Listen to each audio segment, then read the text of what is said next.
یہ جو ہے سورۃ الکافرون، یہ گویا کہ ایک اعلان ہوتا ہے آخری کسی نبی کی طرف سے کہ جب کہ وہ اپنی دعوت پیش کر چکا ہو، اتمام حجت کر چکا ہو، ہر طرح سے بات واضح ہو چکی ہو اور قوم اس کی نہ مان رہی ہو، تو پھر وہ اعلان براۃ کرتا ہے، اب میرا تم سے کوئی تعلق نہیں۔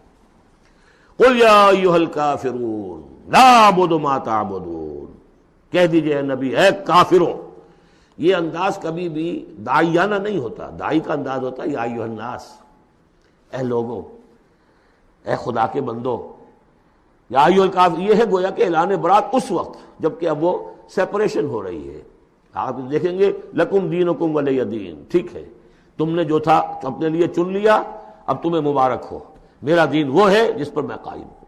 تو گویا کہ اب تمہارے درمیان ڈائلاگ بھی ختم ہے۔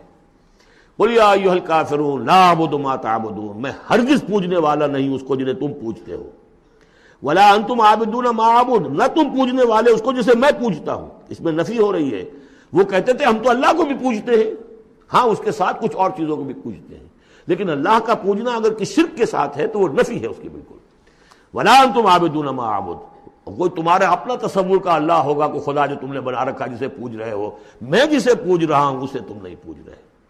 ولا انا عابد ما عبدتم، اور نہ ہی میں ہمیشہ آئندہ بھی کبھی بھی پوجنے والا ہوں اس کا جس کی بندگی تم کر رہے ہو۔ ولا انتم عابدون ما اعبد، نہ تم پوجنے والے ہو اس کی جس کو میں پوج رہا ہوں۔ لکم دینکم ولی دین، اب میرے اور تمہارے راستے علیحدہ ہو گئے، تمہارے لیے تمہارا دین، جو طریقہ تم نے اختیار کیا ٹھیک ہے، تمہیں مبارک ہو، میرے لیے میرا دین ہے۔ بارک اللہ لی ولکم فی القرآن العظیم ونفعنی وإیاکم بالآیات والذکر الحکیم۔